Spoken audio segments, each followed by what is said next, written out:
আমি এখন একটা ঘটনা আপনাদের শোনাতে চাই, যে ঘটনাটি আমাদের একজন পাঠিয়েছিলেন। তিনি আজকে আসতে পারেননি। তো আমরা খুব চেয়েছিলাম যে তিনি আসেন, কিন্তু তার চাকরির কারণেই তিনি এখানে উপস্থিত হতে পারেননি, জানিয়ে দিয়েছেন। তো আমরা তার ঘটনাটা একটু পড়ে শোনাতে চাই। তো উনি যেভাবে লিখছেন আমি সেভাবে পড়ছি। রাসেল ভাই, আসসালামু আলাইকুম। জানতে চাইবো না কেমন আছেন, কারণ আপনি সবসময় ভালো স্থলে। আমার নাম আব্দুস সালাম। আমি গাজীপুরে একটা কোম্পানিতে আইটি অফিসার হিসেবে কাজ করছি। আমার বাড়ি ঝিনাইদহ জেলার শৈলকুপা থানায়। আমি এবং আমার স্ত্রী দুজনেই ভূতফিল্মের বড় ফ্যান। আজ সবার সাথে আমার স্ত্রী এবং আমার শ্বশুরের সাথে ঘটে যাওয়া একটা ঘটনা শেয়ার করব। সমস্যার কারণে স্টুডিওতে আসতে পারবো না, তাই ভালো লাগলে সবার সাথে শেয়ার করার অনুরোধ রইল। এই ঘটনাটি আমার স্ত্রী আমাকে বলেছেন। ঘটনাটি প্রায় 17 থেকে 18 বছর আগে। আমার স্ত্রীর বয়স তখন আনুমানিক 5-6 বছর। আমার শ্বশুরের খালা মারা যাওয়ার কারণে আমার শ্বশুর, শাশুড়ি এবং আমার স্ত্রী রওনা হয় আমার শ্বশুরের খালার বাড়ির দিকে। আমার শ্বশুরের খালার বাড়ি আমার শ্বশুর বাড়ি থেকে 5-6 কিলোমিটার দূরে। তখন ছিল বর্ষাকাল। আমার শ্বশুর একটা বাইসাইকেলে এবং আমার শাশুড়ি এবং আমার স্ত্রী ভ্যানে করে যায়। সেখানে পৌঁছানোর পরে গোসল, জানাজা নামাজ পড়াতে আসরের আজান পড়ে যায়। তারপর কবরস্থানে নেওয়া হয় লাশটিকে। একটু কবরস্থানের বর্ণনা দেই। কবরস্থানটি ছিল অনেক পুরাতন। কবরস্থানের আশেপাশে কোনো বাড়িঘর ছিল না। কবরস্থানটির কোনো দেয়াল বা সীমানা বা কোনো গেট ছিল না, কারণ কবর কোনটা ঠিক মতো কার কবর কোনটা সেটাও ঠিক মতো বোঝা যেত না। গ্রামের একটা কর্নারে কবরস্থানটি ছিল। বর্ষাকাল হওয়ার কারণে কবরস্থানটিতে হালকা পানি উঠে যায়। কবর খোঁড়ার সময় অনেক কষ্টে কবর খোঁড়া হয়, কারণ পানি উঠে যাচ্ছিল বারবার। লাশটি কবরস্থানে নেয়ার সময় আমার স্ত্রী, কবরস্থানে বর্ষাকাল হওয়ায় কবরস্থানটিতে হালকা পানি উঠে যায়। কবর খোঁড়ার সময় অনেক কষ্ট হচ্ছিল এবং কবর খোঁড়া হয়, অনেক কষ্টে কবর খোঁড়া হয়, কারণ পানি উঠে যাচ্ছিল। লাশটি কবরস্থানে নেয়ার সময় আমার স্ত্রী জেদ ধরে সেও কবরস্থানে যাবে। সবাই তাকে অনেক নিষেধ করার পরেও সে কবরস্থানে যাবেই। পরে কান্নাকাটি শুরু করলে আমার শ্বশুরের এক খালাতো বলে ঠিক আছে, এক খালা বলে ঠিক আছে, ও তো ছোট বাচ্চা, নিয়ে চলো, আমার কাছে থাকবে, কিন্তু আমার খালাতো ভাই হবে, আমার কাছে থাকবে, কোনো সমস্যা হবে না। পরে লাশটিকে কবরস্থানে নেওয়া হয়। আমার শ্বশুর আমার স্ত্রীকে বলে, বাবা, তুমি তোমার আঙ্কেলের সাথে এক জায়গায় দাঁড়িয়ে থাকবা, কোথাও যেও না। যেখানে কবর দেয়া হবে তার থেকে একটু দূরে সবাই যেখানে দাঁড়িয়ে আছে সেই জায়গায় আমার স্ত্রীকে রেখে দেয়া হয় এবং শ্বশুর কবর দেওয়ার জায়গায় চলে যায়। একটু পরে আমার স্ত্রী সেই আঙ্কেলকে বলে যে, বাবা, তুমি একটু দাঁড়াও, আমি আসছি, বলে সেও কবর দেওয়ার জায়গায় চলে যায়। আমার স্ত্রী ছোটবেলায় একটু বেশি দুষ্টু ছিল এবং এখন সে দেখবে যে কিভাবে কবর দেয়া হয়। সে লোকজনের ভেতর থেকে বের হয়ে যায় এবং কবর দেওয়ার জায়গায় অন্য পাশ দিয়ে যেই উকি দিয়ে দেখতে যাবে, এমন সময় পুরাতন একটি কবর ভেঙে আমার স্ত্রী কবরের ভেতরে পড়ে যায়। কারণ মাটি ভেজা থাকার কারণে এমনটি হয়। কবরের ভেতর পড়ে গিয়ে আমার স্ত্রী চেঁচানো শুরু করে দেয়। পরে সবাই গিয়ে আমার স্ত্রীকে হাত ধরে তুলে সাথে সাথে বাসায় নিয়ে যায়। বাসায় নিয়ে যাওয়ার পরে সবাই আমার স্ত্রী এবং আমার আঙ্কেলকে রাগ করতে থাকে, সবাই কেন ওকে ছেড়ে গেল। পরে আমার স্ত্রীর হাত পা ভালো করে ধোয়ানো হয়, কারণ সারা গায়ে কাদা লেগে যায়। লাশটি দাফন শেষ হতে হতে মাগরিবের আজান পড়ে যায়। আমার শ্বশুর আমার শাশুড়িকে বলে, এখন তো রাত হয়ে গেছে, তোমরা এখানে থাকো, কাল সকালে চলে এসো, আমি একাই চলে যাচ্ছি, কারণ বাসায় গরু ছাগল রয়েছে। আমার শাশুড়ি বলে, ঠিক আছে, তুমি চলে যাও, আমরা কাল সকালে যাব। এবার আমার স্ত্রী জেদ ধরে সে বাবার সাথে বাড়ি চলে আসবে। সবাই বলে, বাবা, এখন এত রাত হয়ে গেছে, তুমি এখন থাকো, কাল সকালে তোমার মার সাথে যেও। আমার স্ত্রী কোনো কথাই শুনবে না, সে তার বাবার সাথে বাড়ি আসবেই। পরে আমার শ্বশুর বলে, ঠিক আছে, আমার সাথে যাক, 4-5 কিলোমিটারের বেশি সময় লাগবে না। পরে আমার শ্বশুর এবং আমার স্ত্রী বাইসাইকেলে করে বাড়ির দিকে রওনা হয় এবং আমার স্ত্রী সাইকেলের পেছন দিকে বসা ছিল। গ্রামের কাঁচা রাস্তা আর মাঝে মাঝে হালকা কাদা এবং হালকা কাদা আছে, কারণ তখন বর্ষাকাল ছিল। গ্রাম শেষ হলে পরে রাস্তার প্রায় 1 কিলোমিটার ফসলের জমির মাছ দিয়ে গেছে এবং কোনো বাড়িঘর নেই। গ্রামের শেষের দিকে একটা মেহগনি গাছের বাগান ছিল, তার পাশ দিয়ে রাস্তাটা গেছে। রাত হয়ে যাওয়ায় রাস্তায় লোকজনও ছিল না। আমার শ্বশুর আস্তে আস্তে সাইকেল চালাচ্ছে যেন মেহগনির বাগানের কাছে আসে এবং হঠাৎ সাইকেলের চেইন পড়ে গেল। যখন মেহগনি বাগানের কাছে আসে সেই মুহূর্তেই সাইকেলের চেন পড়ে গেল। আমার শ্বশুর সাইকেল থামিয়ে চেনটা ঠিক করলো, চালাচ্ছে যেই মেহগনি বাগানের কাছে আসে তখনই সাইকেলের চেন পড়ে গেল। আমার শ্বশুর সাইকেল থামিয়ে চেন ঠিক করলো। যখন চেন ঠিক করে তখন আমার স্ত্রী সাইকেলের উপরেই বসা ছিল। আমার শ্বশুর খেয়াল করলো তার পাশ দিয়ে একটা কালো বেড়াল দ্রুত চলে গেল। আমার শ্বশুর চেইন ঠিক করে আবার সাইকেল চালানো শুরু করলো এবং খেয়াল করলো হঠাৎ খুব জোরে বাতাস বইতে শুরু করলো। হঠাৎ করে এত বাতাস, আমার শ্বশুর এবার একটু ভয় পেয়ে যায়। আমার শ্বশুর খুব সাহসী ছিল, সে ওইভাবেই সামনে থেকে এগুতে থাকে। একটু পরে আবারও সাইকেলের চেন পড়ে যায়। সে আবারও সাইকেলের চেন ঠিক করে এবং আমার স্ত্রী তখন সাইকেলে বসা ছিল। আমার শ্বশুর আবারও দেখতে পেল তার পাশ দিয়ে সেই কালো বিড়ালটি আবারও দ্রুত চলে গেল। আমার শ্বশুর চিন্তা করলো, কি ব্যাপার, এমনটা হচ্ছে কেন? আমার শ্বশুর আবার যেই সাইকেলে উঠতে যাবে তখন মেহগনির বাগানের দিকে তাকিয়ে যা দেখতে পেল তা দেখার জন্য তা দেখে আমার শ্বশুর খুবই ভয় পেয়ে যায়। সে দেখলো মেহগনি গাছের ডালের ওপরে সাদা কাফনের কাপড় পরে একজন লোক বসে আছে, যার দেহ আছে কিন্তু মাথা নেই।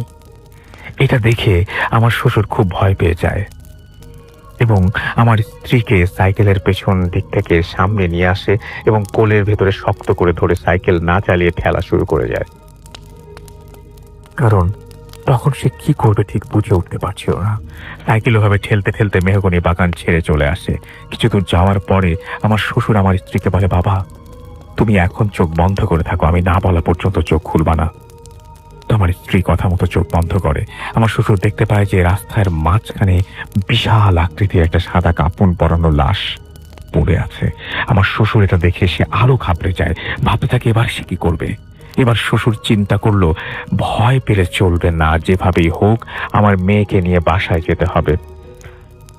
আমার শ্বশুর আমার স্ত্রীকে আবারও বলে, বাবা আমি না বলা পর্যন্ত তুমি চোখ খুলবা না, কারণ আমার স্ত্রী ওটা দেখলে হয়তো ভয় পেয়ে যাবে এবং কোনো ক্ষতিও হয়ে যেতে পারে। আমার স্ত্রী বলে, ঠিক আছে। আমার শ্বশুর দেখতে পেল লাশের পাশ দিয়ে হালকা একটু ফাঁকা জায়গা আছে, যা দিয়ে সাইকেল চালিয়ে চলে যাওয়া যাবে। আমার শ্বশুর দেখলো লাশটি কোনো নড়াচড়া করছে না বা কোনো শব্দও করছে না। আমার শ্বশুর সাহস করে সাইকেল চালানো শুরু করলো এবং আমার শ্বশুরকে এবং ঠিক সেই মুহূর্তে আমার স্ত্রী একটা বাজে গন্ধ পেল এবং আমার শ্বশুরকে বলল, বাবা এটা কিসের গন্ধ? আমার শ্বশুর বলল, কিছু না, তুমি চোখ বন্ধ করে থাকো। এবার আমার শ্বশুর লাশটিকে ভালোভাবে অতিক্রম করে চলে যায় এবং শুনতে পায় পেছন থেকে আমার শাশুড়ি ডাকছে। আমার স্ত্রী বলে, বাবা মা পেছন থেকে ডাকছে, দাঁড়াও, মাকেও সাইকেলে নিয়ে যাই। আমার শ্বশুর বলে, বাবা তুমি চুপ করে থাকো, চোখ বন্ধ করে রাখো, চোখ বন্ধ করে থাকো, আমি না বলা পর্যন্ত চোখ খুলবে না। আমার শ্বশুর খুব জোরে জোরে সাইকেল চালাতে থাকে, কিন্তু দূরে আসার পরে একটি বাঁশ বাগান সামনে পড়ে।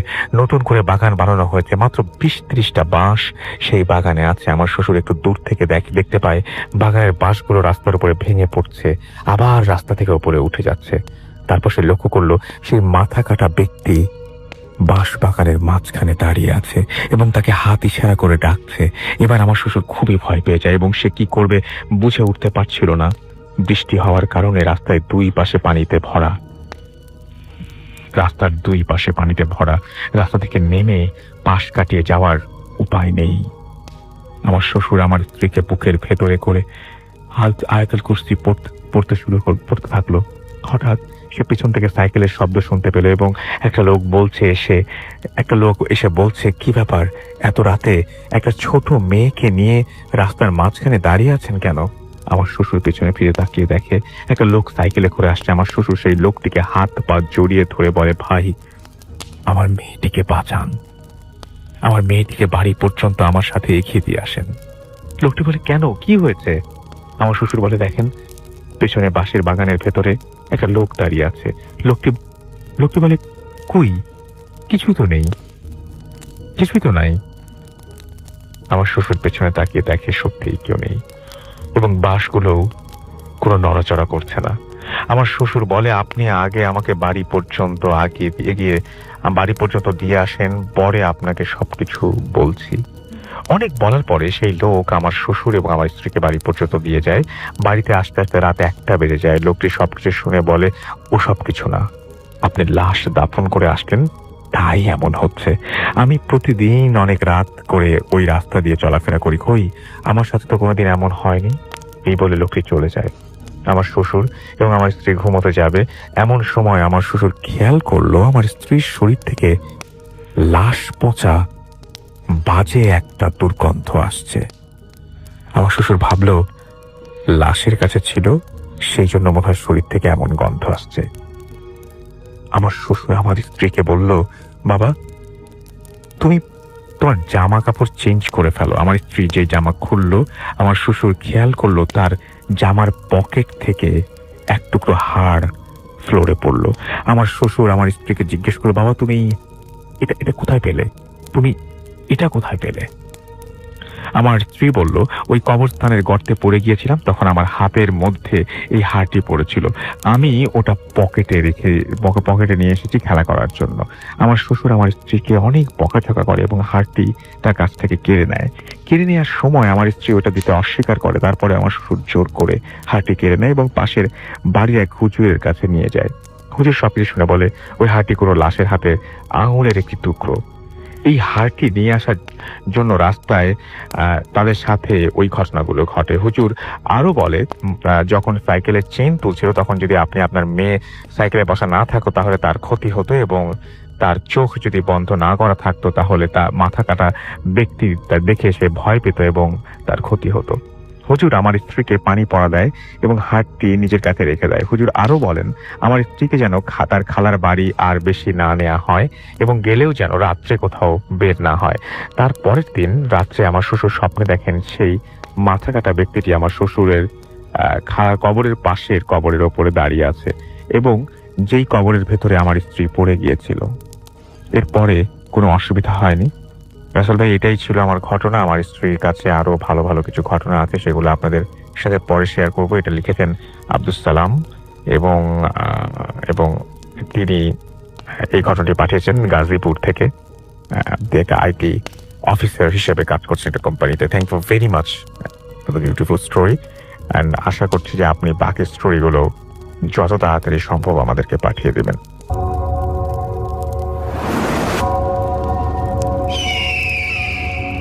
Welcome back. আপনাদের সবাইকে স্বাগত জানাই আমি রাসেল। আশা করছি আপনারা সবাই ভালো আছেন, ভালোর তলে আছেন। আমিও ভালো আছি আর ভালোর তলে আছি। চলে যাব আরও একটি ঘটনায়, যদি ভালো লাগে সাথে থাকবেন। হ্যালো রাসেল ভাই, আমি অভিজিৎ কানু ফ্রম শ্যামলী। ওকে অভিজিৎ, আমরা শুনি আপনার ঘটনা। Thank you so much. ঢাকার সুবাদে আর কি, মানে পড়ালেখার সুবাদে আমি ঢাকায় থাকি আর কি। জি। তো ঢাকায় থাকা অবস্থায় ফ্রেন্ডদের সাথে থাকা হয় আমার। তো আমি একটা ফ্ল্যাট ভাড়া নিয়ে শ্যামলীর দিকে থাকা হয়েছে আর কি, ফ্ল্যাট ভাড়া নেওয়া হয়েছে আর কি। তো এখন যেটা হলো যে ওইখানে থাকা ভালোভাবেই আছি আমরা, খুব ভালোভাবেই থাকা হলো, মানে কন্টিনিউ ভালোভাবে থাকতেছি আমরা। তা এখন তেমন কোনো সমস্যা হচ্ছিল না ওই তখন আর কি। তা একটা সময় হলো যে আমার একটা ফ্রেন্ডের বার্থডে আর কি, 10 অক্টোবর ছিল 2014 সালে। তা আমি সেটা মোহাম্মদপুর, রাজীব আর কি তার নাম। তো রাজীবের বার্থডে ছিল, তো আমি তার বার্থডেতে যাবো না বলতেছিলাম। তারপর ফ্রেন্ড যেহেতু আমার যেতে হয়, বলতেছিল যে না আসলে হবে না এমন একটা অবস্থা। তা আমি তার বার্থডেতে যাই মোহাম্মদপুর।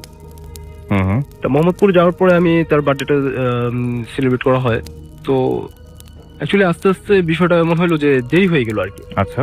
তো অনেক রাত হয়ে গেল, অনেক রাত হয়ে যাওয়ার পরে এখন যাই হোক আমি নর্মালি আসতেছি, তো রিস্কা দিয়ে আমি শ্যামলী আসলাম। আসার পরে আমার নিজের বাসায় ঢুকলাম আর কি, বাসায় যাচ্ছি আর কি। তা এমন সময় তো তখন প্রায় রাত 1-1:30টার মতন হয়ে গেছে আর কি, বাজে এরকম বাজে আর কি। তো বাসায় যখন যাচ্ছি তখন সিঁড়িতে যখন আমি উঠছি, তো সিঁড়িতে সাধারণত আর কি আমাদের সব জায়গায় লাইট টাইট থাকে, কিন্তু আমাদের যে ফ্ল্যাটটা আমরা ভাড়া থাকতাম সেটা 2 তলা পর্যন্ত লাইট ছিল না, আচ্ছা। কোনো একটা কারণে ছিল না। তা মালিককে এটা বারবারই বলা হতো যে লাইট কেন নেই, তো মালিক লাইট ব্যবস্থা করে দিত, কিন্তু ফিউজ হয়ে যেত আর কি, এমন একটা অবস্থা। তো যাই হোক, এখন আমি নিজে মোবাইল লাইটটা জ্বালিয়ে আমি সিঁড়িতে উপরে উঠি আর কি। তো ওঠার সময় আমার কাছে কেমন যেন একটা মনে হলো যে কেউ একজন আছে, এমন একটা মনে হলো আমার কাছে যে কেউ একজন আছে। তা আমি কেউ একজন আছে মনে হয়, যদি রাস্তায় মনে হয় না যে আপনার পিছনে কেউ যদি ফলো করে আর কি, হ্যাঁ, তাহলে তো মনে হবে যে না কেউ একজন ফলো করে, যদি রাস্তায় আপনি কি বুঝতে পারতেছেন, কেউ যদি ফলো করে আর কি, তাহলে মনে হবে যে না কেউ। আপনি একটা জিনিস টের পাবেন, মানে আপনি যদি নাও দেখেন আপনি বুঝতে পারবেন যে, মানে ফিল করতে পারবেন যে কেউ একজন আপনাকে ফলো করছে, রাইট? তা আমি পিছনে ফিরে চাই আর কি, তো পিছনে ফিরে যাওয়ার পরে আমি দেখি যে না তেমন কিছু না। যাই হোক, আমি আমার চারতলা যেখানে থাকি আর কি, তো সেখানে আমি সিঁড়ি বেয়ে উপরে উঠে চলে যাই। তো যাওয়ার পরে যাই হোক আমি রুম টুম খুলে আমি আমার রুমে যাই ঘুমিয়ে পড়ি, ফ্রেশ ট্রেশ হয়ে ঘুমিয়ে পড়ি। তা আমি সাধারণত গরম হোক শীত হোক ফ্যান ট্যান চালিয়ে ঘুমাই আর কি সবসময়। তো ফ্যান ট্যান চালিয়ে আমি ঘুমিয়ে পড়লাম। তো ঘুমিয়ে পড়ার পরে এখন সব ঠিকঠাক আছে, খুব ভালো হয়ে যাচ্ছে দিনকাল, তেমন কোনো সমস্যাও নেই, এনিওয়ে সব ওকে ফাইন। তা এখন যেটা মেইন সব প্রবলেমটা শুরু হলো এর পরে থেকে আর কি। তা আমার এই সেই একটা কারণে, একটা অফিসিয়াল একটা কারণে, তা আমি ঢাকার বাইরে যাই আর কি। তা ঢাকার বাইরে গেলে কয়েকদিন পর আমার কয়েকদিন লেট হয়ে যায় আস্তে আস্তে। তা আসার যেদিন আমি আসবো আর কি, ব্যাক করবো ঢাকার দিকে, তা ঢাকায় ব্যাক করার সময় আমার সেই একই সিচুয়েশন আমি একটা ফিল করলাম আর কি। ওই সময় ফিল করলাম যে আমার সেম ওরকমই হচ্ছিল, যে কেউ একজন আছে, কেউ একজন আমাকে ফলো করতেছে, কেউ একজন এমন একটা কিছু টের পাচ্ছে যে না কেউ একজন মনে হয় আমাকে করতেছে, ফলো করতেছে। যাক আমি বাসায় চলে যাই, আবার সেই সেম সিচুয়েশন, সেম অবস্থা, আমি লাইটটা ধরে উপরে চলে যাই, রুমে চলে যাওয়ার পর আমি সবাই ঘুমাচ্ছিল, তখন প্রায় 1-2টার মতন বেজে গেছিল। তো বাসায় আমি ঘুমিয়ে রুম টুকু খুলে খাওয়া দাওয়া করে ফ্রেশ ট্রেশ ঘুমিয়ে পড়ি। ঘুমিয়ে পড়ার পরে এখন ফ্যান ট্যান চালিয়ে ঘুমিয়ে পড়েছি আর কি। এখন যেটা হলো যে আমি ঘুমিয়ে পড়ছি অলরেডি। তো এখন আমি হঠাৎ আমার কাছে আমি স্বপ্ন দেখতেছি নাকি আমি কিছু বুঝতে পারতেছি না। ওই মুহূর্তেটা আমার জার্নি করে আসছিলাম অনেক, কিন্তু আমার মনে হচ্ছিল যে আমি কিছু একটা দেখতেছি স্বপ্নে। আচ্ছা। যে কেউ একজন বলতেছে যে মানে নিজের জীবন বাঁচানোর জন্য বলতেছে যে বাঁচাও এমন একটা বলতেছে যে আমাকে বাঁচাও, আমাকে নিয়ে যাচ্ছে, আমাকে বাঁচাও। আমি স্বপ্ন দেখতেছি আসলে কেমন, মানে আমার কাছে কেমন লাগতেছিল বিষয়টা। আপনি মোটামুটি ভাবছেন যেটা স্বপ্নই হবে বোধ হয়। হ্যাঁ, স্বপ্নই হবে আর কি। হ্যাঁ। তাই আমার কাছে মনে হলো না স্বপ্ন হবে, এটা বাদ দিই। মানে আমার কাছে আমি তখন সিচুয়েশনটা করতে পারতেছি, হ্যান্ডেলও করতে পারতেছি না, এমন একটা অবস্থা। তো খুব মানে শরীর ঘেমে গেছে আর কি। ঘেমে গেলে এখন মানে আমার অবস্থা খুবই খারাপ হয়ে গেছিল ওই মুহূর্তটার ভিতরে। তা আমি মানে যেভাবে উঠে পড়লাম, হঠাৎ করে চোখ মেললাম আর কি। চোখ মেলে দেখলাম যে আমি তো মানে রুমে নেই, আমি বললাম কি আমি কোথায়? আমার কাছে খুব ভৌতিক, মানে কি বলবো যে অ্যাকচুয়ালি আসলে আগে বলা দরকার ছিল। আমি আসলে এরকম বিশ্বাস করি না, কোনো সময় বিশ্বাস করি না যে এরকম কিছু থাকতে পারে বা এরকম কিছু হতে পারে আমার সাথে, এরকম আমি কোনো সময় বিশ্বাস করতাম না। কিন্তু এই সিচুয়েশনটা যদি না হতো তাহলে আমি মানে বিশ্বাস করতামই না যে এরকম হয়, এরকম কিছু আছে, কিছু থাকতে পারে। তা আমি দেখি যে আমি সিঁড়িতে, এমনি কিভাবে পসিবল আমি এটা বুঝতেই পারতেছিলাম না যে আমি সিঁড়িতে কেন, আমি কি স্বপ্ন দেখতেছি না কিভাবে আমি অটোমেটিক সিঁড়িতে চলে আসছি। আমি তো রুম বন্ধ করে ভিতরে যাই, খাওয়া দাওয়া করে ফ্রেশ ট্রেশ হয়ে ঘুমাই, কিন্তু আমি কিভাবে আমি সিঁড়িতে কেন, 2 তলার সিঁড়িতে, যেখানে কারেন্ট লাইটটা ছিল না আর কি। এখানে আপনার আসার কোনো কারণ, এখানে আমার কোনোভাবে আসার কারণ নাই, রাইট? তা আমি এখানে কেন, আমি খুব ভয় পাই যে কি ব্যাপার, আমি এখানে কিভাবে আসলাম। তা আমি মানে বুঝতে পারতেছিলাম না, এরকম একটা সিচুয়েশন যে আমি বাসায় রুমে, তা আমি 2 তলায় কেন। যাই হোক আমি চিন্তা করলাম যে যাই হোক এখন নিজের জীবন বাঁচানি হচ্ছে ফরজ, ঠিক আছে। তা আমি ভগবানের নাম নিতে লাগলাম, আমার ইষ্ট দেবতার নাম নিতে লাগলাম, যে আমি ভগবানের নাম আমি মনে মনে অনেক নিচ্ছি যে ভগবান আমি কোথায় আছি, কিভাবে আমাকে প্লিজ উদ্ধার করো। তো এমন অবস্থায় আমি কোনোরকম আর কি একটা হলো যে না এখন স্বাভাবিক একটা পর্যায়ে আসলো। তা আমি কি করলাম যে ঠিক আছে আমি ওই মানে ধান্দার ভরে আর কি, ঠিক আছে, ধান্দায় আর কি, মানে একটা এলোমেলো একটা ধান্দার মধ্যে ছিল আর কি। তা আমি আস্তে আস্তে সিঁড়ি বেয়ে উপরে উঠলাম আর কি। আমি আমার রুমে আস্তে আস্তে গেলাম, কিন্তু আমি বুঝতে পারতেছিলাম না আমি কি সিঁড়ি বেয়ে উপরে যাচ্ছি নাকি কোথায় যাচ্ছি। যাক আমি সিঁড়ি বেয়ে আমি জানি যে আমার তালতলায় আমি থাকি, আমি তো ওখানে আমি গেলাম, যে আমি চাবি দিয়ে দরজা খুললাম, দরজা খুলে আমি বাসায় ঢুকলাম। বাসায় ঢোকার পরে দরজাটা লাগাই দিলাম, না সবাই ঘুমাই আছে। না আমি মনে হয় কি ব্যাপার, কিভাবে এখানে কি হচ্ছে না হচ্ছে। যাই হোক আমি রুমে গেলাম, রুমে যাই ঘুমিয়ে পড়লাম। ঘুমিয়ে পড়ার পরে আমি বাতি জ্বালিয়ে ঘুমাইলাম, লাইট জ্বালিয়ে ঘুমাইলাম আর কি। হ্যাঁ, তো লাইটটা জ্বালাম, যে একটু ভয় করতেছিল, ভয় কাজ করতেছিল, সবাই ঘুমায় আছে, আমি বাইরে কিভাবে, আমি কই আসলাম নাকি গেলাম কি, তা আমি ঘুমিয়ে পড়লাম ওইখানে, যে লাইটটা জ্বালিয়ে ঘুমালাম আর কি। ঘুমানোর পরে এখন যেটা হলো আর কি, যে ঠিকঠাক আছে সবকিছু, ওকে ফাইন। দেন আমি যাই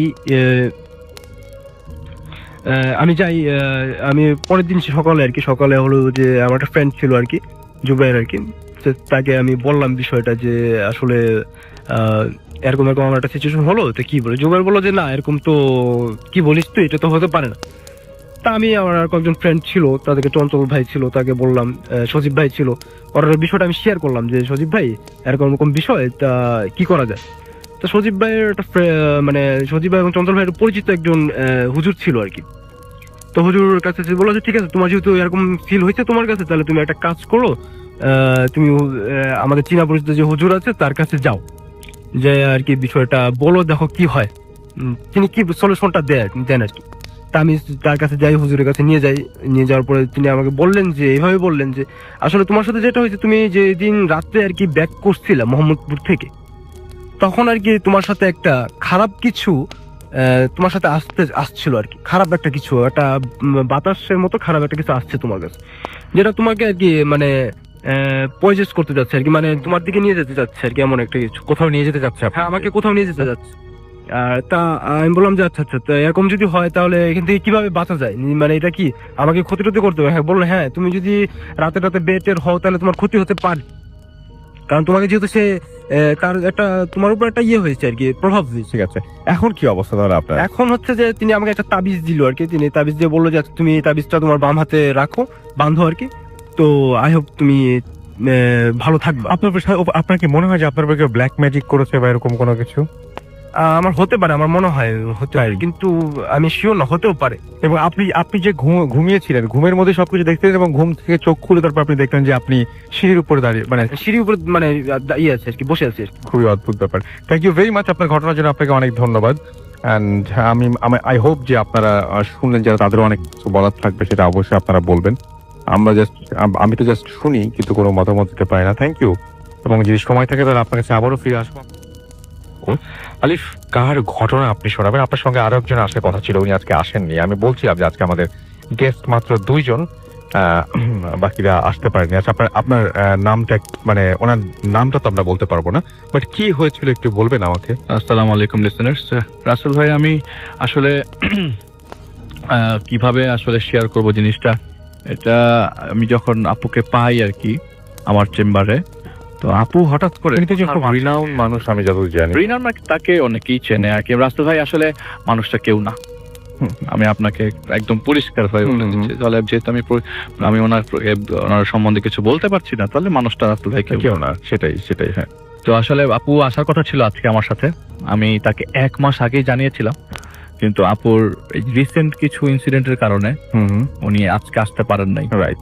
কিন্তু রাসেল ভাই মাঝে মাঝে অনেক ঘটনা শেয়ার করি, এখানে এসে শেয়ার করি, কারোর কাছ থেকে কালেক্ট করি, কিছু ভালো লাগে কিছু খারাপ লাগে, কিন্তু আপুর ঘটনাটা আসলে আর শেয়ার করার মতো শক্তি নাই। কিন্তু রাসেল ভাই রেকর্ড নিয়ে আসছি, আপনাকে দিলাম রেকর্ডিংটা।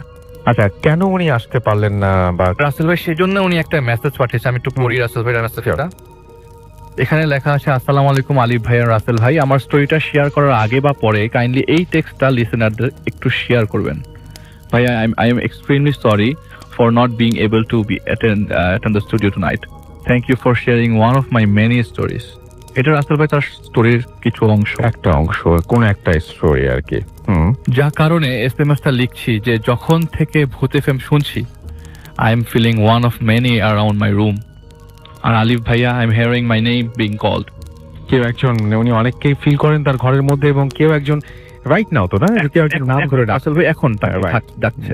আর আমার হঠাৎ চেস্ট পেইন বেড়ে নোজ ব্লিড করা শুরু হলো, এটা একটা প্রবলেমের মধ্যে একটা। এবং আপনিও নিশ্চয়ই ওইরকম একটা কোনো কারণের জন্য এখানে আসতে পারেননি, এবং ওনার আসার ইচ্ছা ছিল, 100%। এবং থ্যাংক ইউ আলিফ, লাস্ট মোমেন্টে আপনি রেকর্ডটা করেছেন এবং রেকর্ডের ঠিক ওরকম প্রস্তুতি কোনো কিছু ছিল না, বাট আপনারা শুনলে বুঝবেন, বাকিটা আলিফ ঘটনায় বলে দিবে। তো ফার্স্ট পার্টটা একটু আলিফ আপনার কাছ থেকে শুনি, তারপরে আমরা জি রাসেল ভাই, আমি যখন আপুকে ডেকে ওনার কাছে ঘটনা শুনলাম, তখন আপু আমার ক্লিনিকে এসে মোটামুটি অনেক কিছু বলেছে রাসেল ভাই, আমি আসলে কিছু রিকল করতে পারি নাই, এত কিছু জয়েন্ট। তো আমি আপুকে বললাম, আপু আপনি আমার সাথে রেডিও ফুটেজ যাবেন, আমি ইনশাল্লাহ আগামী মাসের 3 ফেব্রুয়ারি রেডিও ফুটেজ যাচ্ছি, এটা গত মাসে, এটা অনেকদিন আগে, এবং আমি আপনার সাথে রাসেল ভাই মেসেজ করে জানিয়েছিলাম। তো আপু বললেন ঠিক আছে ভাইয়া, আমি ইনশাআল্লাহ 3 ফেব্রুয়ারি কোনো প্রোগ্রাম রাখবো না। তো উনি তো নর্মালি বিজি থাকে রাসেল ভাই, তো এই বিজনেসের ফাঁকে এই মধ্যে একটা ঘটনা ঘটে যায় তার সাথে। যেদিন তিনি আমার কাছে ঘটনা শেয়ার করে, তার জীবনের সব ঘটনা মোটামুটি 50%-এর বেশি শেয়ার করে, তার পরের দিনই রাসেল ভাই তার বাসাতে হঠাৎ করে তার মার সাথে একটু কথা কাটাকাটি শুরু হয়, নর্মাল থেকে একটু বেশি, একটু abnormal হয়, কথা কাটাকাটি শুরু হয়। কথা কাটাকাটি তো আসলে নট ন্যাচারালি অনেকেরই হয়, ওনারও হয়েছে আগে, কিন্তু হঠাৎ করে ঘর থেকে বের হয়ে যাওয়ার প্ল্যানটা তার একদম হঠাৎ। ওকে, সে বাসার ড্রেস পরে ব্যাগ ট্যাগ গুছিয়ে বাইরে চলে যাচ্ছে, এরকম অবস্থা। তো তার মা জিজ্ঞেস করে, তুই কোথায় যাচ্ছিস? ব্যাগ ট্যাগ গুছিয়ে ঘরের ড্রেস পরে কই যাচ্ছিস? তখন তার মাথায় আসে আসলে আমি কোথায় যাচ্ছি। তো সে আর কিছু না জিজ্ঞেস করে বাসার ছাদের উপরে, বাসার ছাদে সে নর্মালি রাসেল ভাই যান না, ওইটা জোহরের ওয়াক্ত, খুব যে হন্টেড টাইম বা কিছু রাত, অনেক গভীর রাত, হ্যাঁ সেটাই অনেক মনে করেন, বাট অত ভয়ঙ্কর না। এবং তার চুল এত বড় কোমর ছাড়িয়ে যায়, তো যার কারণে সে এতটা মুভ করেনও না। তো এগুলি সামনে আপনারা স্টোরিতে শুনবেন। তো আমি যতটুকু জানি, ওনার যতটুকু উনি আমাকে আজকে বলেছেন, যে যখন উনি ওই উপরে বসে সিঁড়ির কামরাতে, মানে ছাদে যাওয়া ওই সিঁড়ির গেটটা লাগানো, তো সিঁড়ির কামরাতে ওই বিল্ডিং এ আমার একটা ঘটনা আছে কি রাসেল ভাই, 2-3টা অ্যাটেম্পট নেওয়া ঘটনা আছে, যার ফলে বাসার ছাদটা অলওয়েজ বন্ধ থাকে, লোকজন ফিজিক্যালি যেন লোকজন ছাদে উঠতে না পারে পারমিশন ছাড়া, গেটটা বন্ধ থাকে। তো গেটের সামনে 2-3টা স্টেপ নিচে সে সিঁড়িতে বসেছিল। এমন সময় রাসেল ভাই গান শুনছিল, 2টা ইয়ারফোন কানের মধ্যে ছিল, গান শুনছিল আর কিছু ছবি স্লাইড করে দেখছিল। এমন সময় তার ছোট ভাই নিচ থেকে এসে তার হাত ধরে এবং ঘাড় ধরে নিচে নামিয়ে দেয়, হেতকা ধরে টান দেওয়া হয় না, ঠিক ওরকম ভাবে নিচে নামিয়ে দেয়। তো সে বলছে যে আমাকে ছাড়ো ভাই, আমি যাচ্ছি। কিন্তু তার এই নর্মাল আচরণও তার ভাই সহ্য করতে পারছিল না। কন্ডিশনটা এরকম যে নর্মাল আচরণটা তো সে তার ভাই সহ্য করতে পারছিল না, সে খুব জোরে টানছিল। তো তার কাছে জিনিসটা নর্মাল এই জিনিসটা চিন্তা করার আগে সে একটা চিৎকার দেয়। তো সর্বপ্রথম 5 তলায়, ওই বিল্ডিং এর 5 তলার যে আন্টি, সে এগিয়ে আসে এবং তাকে জোর করে ওই ভাইয়ের থেকে ছাড়িয়ে নেয়। তো হাতের মধ্যে একটা দাগ পায় এবং ঘাড়ের মধ্যে একটা দাগ বসে। তো ঘাটটা তো রাস্তা ইমিডিয়েটলি দেখা যাচ্ছে না, হাতেরটা দেখা যাচ্ছে। সে কি করলো, একটা টেনশন নিয়ে স্টেশনে চলে গেল, পুলিশ স্টেশনে। ওখানে যে রিপোর্ট লিখবে, তখন তার মাথায় আস্তে আস্তে জিনিসটা আসতে থাকে যে আমার ভাই যে আমাকে হাত ধরলো, এর মধ্যে 3টা আঙ্গুলের ছাপ, 5টা আঙ্গুলের ছাপ না কেন, যত জোরে চাপ দিয়েছে আমি এত ব্যথা পেয়েছি যে 3টা আঙ্গুলের ছাপ তো হওয়ার কথা না। তাহলে দিস ইজ সামথিং রং। আমি এটা ওইখানে কি বলবো, তো কাঁদতে একটা পর্যায়ে যখন ওইখানে একজন মহিলা পুলিশ ছিলেন, তুমি বললেন যে যেটা আপনাদের ফ্যামিলির ঘটনা, এটা আপনারা একটু চিন্তা করেন এখানে জিনিসটা শেয়ার করার না থেকে। তো বলছে যে আমি আপনাকে নামাই দিব, তখন পুলিশের লোকদের বলতেছে যে না, আমাকে নামাতে হবে না। তো সে নিজেই রিক্সা দিয়ে বাসায় চলে আসে। এইটা ছিল রাসেল ভাই ঘটনা। এরপর থেকে সে আর কোনো ধরনের যোগাযোগ আমার সাথে করার চেষ্টা করলেও আমি আসলে ফোন রিসিভ করতে পারিনি তার কিছু ব্যস্ততার কারণে। তিনি এসেছেন সাভার থেকে। যখন আমরা ঢাকায় অনেককে পাই না, তখন তিনি সাভার থেকে এসেছেন আমাদের ঘটনা শোনাতে। And thank you very much, thanks for coming. And আমরা এখন আপনার ঘটনা শুনতেছি। সবার আগে আপনার নামটা প্লিজ একটু বলবেন, তারপর আপনার ঘটনায় যাবো আমরা। ধন্যবাদ রাসেল ভাই, আমি সাভার থেকে এসেছি। আমার নাম শামীম হোসেন সোহান। আমি একটা প্রাইভেট কোম্পানি সিম্ফনিতে জব করতেছি। তো আমি Savar zone sales executive officer হিসেবে জব করতেছি সাভারে। ওকে। তো আমার যেটা ঘটনা ভাইয়া, এটা ঘটছিল 2010 সালের 1 বৈশাখের কিছুদিন আগে। আচ্ছা, ঠিক আছে, 1 বৈশাখের সময়, সেই সময় এটা আমার নানু বাড়িতে ঘটেছে। এটা বাগেরহাট জেলার ফকিরহাট থানার একটা ঘটনা, আটটাকি গ্রামের। বাকিটা আমি আর বললাম না। তো সেই দিন কি ঘটছে, আমি সরাসরি ঘটনায় যাই ভাইয়া। Thank you. তো সেদিন যে ঘটছে যে গ্রামে কি হয় যে মেলা হয়, বৈশাখী মেলা হওয়ার সময় ওই গ্রামের স্থানীয়রাই ওই মেলায় স্টল দেওয়ার স্টল দেয়, বিভিন্ন ধরনের বিভিন্ন জিনিস স্টল দেয়। তো আমি যখন নানু বাড়ি যেতাম, তো রাত্রেবেলা মানে চলার জন্য, ঠিক আছে, রাত্রেবেলা চলার জন্য আমাকে কি বলে যে হয় পারিবারিক লোক কেউ অথবা আশেপাশের প্রতিবেশীদের মধ্যে কেউ মানে রাত্রেবেলা যাতে আমি ঘুরে টুরে ঠিক মতো বাসায় পৌঁছাতে পারি, সেই কারণে আমার সাথে একজন থাকবে। কিন্তু সেই সময়টা হয়েছে কি, সবাই ওই মেলায় ব্যস্ত থাকার কারণে সেদিন আর কেউ ছিল না। আচ্ছা। আমি আমাদের থেকে জাস্ট গ্রামের বাড়িতে গেছি, সবার সাথে একটু বসতে হয়, একটু এই কথাবার্তা বলে, যে একজনের দোকান আছে এক মামা, তার দোকানে বসে কথাবার্তা বলে আমি বাড়ির পথে, বাড়ি কি অনেক রাত হয়ে গেছে, তো রাত প্রায় 11:30টার মতো, আর গ্রামের রাত তো বুঝিনি রাসেল ভাই কিরকম। তা আমি বাড়ির পথে রয়েছি। তো আমাদের বাড়িতে যাওয়ার কথাটা আমি বলতেছি যে কিভাবে যেতে হয়, যে মেইন রোড থেকে একটা ইটের সলিং পড়বে। আচ্ছা। ইটের সলিং থেকে বাম দিকে গেলে আবার পাকার রাস্তা, কিন্তু দুই পাশে হলো বাগান, ইভেন কি মানে কিছু কিছু দূরে আপনার বাড়ি ঘর আছে। তারপর আমাদের বাড়ির এরিয়া শুরু হয়, আমার আত্মীয় স্বজনের বাড়ি আছে। তো আমি ওই মেইন রোড দিয়ে চলে আসছি, তো তখন সবকিছু নর্মাল, ঠিক আছে, সবকিছু নর্মাল ছিল। ইভেন কি বলে যে আমার কাছে সেই বলতে খুব হবে, আমার কাছে 4 টাকা ছিল, আর গ্রামে একটা চানাচুর পাওয়া যায় খুব মজার, আমি এটা খাই। তো আমি 2 প্যাকেট 2 টাকা দামের চানাচুর, মধুবন চানাচুর, এটা আমি কিনে নিলাম। মানে আমি খেতে খেতে তারপর বাসে যাবার, জ্যোৎস্না রাত ছিল এবং রাস্তাটা দেখা যাচ্ছিল। আচ্ছা। তো ওইখানে আমাদের ওই রাস্তাতে গ্রামের মানুষ সচরাচর বলে থাকে যে ওই রাস্তা দিয়ে মানে 2টা জিনিস, একটা হলো 2টা সাপের যাওয়া আসা আছে ওইখানে রাত্রেবেলা, আর হলো এই যে ভয়টা, আচ্ছা, প্যারানর্মাল ভয়টা। তো আমার কাছে টর্চ ছিল না, ঠিক আছে, আমি চানাচুর খেতে খেতে চাঁদের আলোতে দেখে দেখে দেখে দেখে যাচ্ছি। তো যেতে যেতে ওখানে কোনো মানে 3টা জিনিস পড়ে রাস্তায় যেতে, 3 রাস্তার মোড় সহ একটা কালভার্ট পড়ে, 3 রাস্তা, এবং তার কিছু দূর গেলেই তা আপনার একটা পুরানো ব্রিটিশ আমলের পুকুরে, যেটা আমাদের নানু বাড়ি, আমাদেরই পুকুর পড়ে, এবং তারপরে পুকুরের সাথে একটা আমাদের পারিবারিক কবরস্থান, আমার নানুদের কবরস্থানের অপোজিট সাইডে বিশাল একটা বাঁশ বাগান আছে, যেখান থেকে মানুষ আসলে অ্যাকচুয়ালি ভয় পায়। তো এটা অনেক আগে থেকেই শুনে আসতেছি, ছোটবেলা থেকেই। আচ্ছা। তো আমি ওইভাবে পথ ধরে হেঁটে যাচ্ছি, বাসায় যাচ্ছি। তো যখনই আমি ওই 3 রাস্তার মোড়ের কালভার্টের কাছে আসছি, তখন ওই খুলনার ভাষা তো আর ঢাকার ভাষা তো একরকম হবে না, ডেফিনেটলি না। তো আমাকে ওইখানে ওই রকম রাত্রেবেলায় 12টার দিকে আমাকে রাত্রেবেলায় ঠিক ঢাকার ভাষায় আমাকে একজন মানে পিছন থেকে ডাকতেছে, ওই কই যাস। আমি না দাঁড়াই গেছি। তো এখানে কাজল নামে একটা মামা ছিল প্রতিবেশী, তো উনি সবসময় আমাকে পৌঁছায় দিত। আচ্ছা। তো আমি কতক্ষণ দাঁড়াই, কিন্তু ওনারা তো মেলায় ব্যস্ত, আমি তো জানি তার স্টল নিয়ে তাদের ব্যস্ত, তার স্টল করতেছে। তো আমি কতক্ষণ দাঁড়ানোর পর আমি বললাম, কে কাজল মামা? তখন কোনো অ্যান্সার আসতেছে না। আমি যাই। তো এরপরে যাচ্ছি, যখন আমি পুকুরের কাছাকাছি, এবং একটা কনস্ট্রাকশনের বাড়ি বানাচ্ছিল একজন, ঠিক আছে, রাস্তার অপোজিট সাইডে, মানে পুকুরের অপোজিট সাইডে। জি। তো পুকুরের কাছে যখন আসছি, তখন সেম আরো ভরা কণ্ঠে যে ওই কই যাস, এটা বললে তখন আমি একটু ভয় পেয়ে দাঁড়ায় যাই। 2 ধরনের ভয় পাই। 2 ধরনের ভয় পাই কি, মানে আমার মামারা তো এখানে রাজনীতি করে, তো এই রাজনীতি করার কারণে অনেক শত্রুপক্ষ থাকে। আচ্ছা। তাদের হামলা হইতে পারে।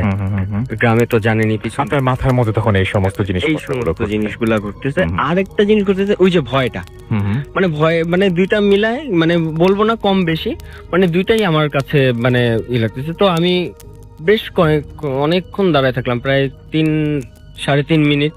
আচ্ছা। 3.5 মিনিট দাঁড়ায়, চুপচাপ দাঁড়ায় থেকে একটু মানে কয়েক কদম হাঁটলেই ওই যে কবরস্থানটা আর ওই বাঁশবাগানের মাঝখানে। এবং আমি একটা জিনিস বলতে ভুলে গেছি, যে আমাদের যে কবরস্থানটা আছে, কবরস্থানের অপোজিটে যে বাঁশবাগানটা, ওইখান থেকে ব্রিজের মতো করে একটা মানে বাঁশ গেছে, যেটা কবরস্থান গেছে।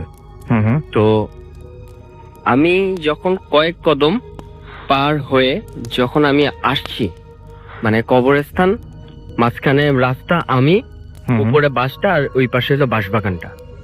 ঠিক তখন আমাকে বললো, এই তরে না বললাম এদিকে আইতে, তুই কই যাস?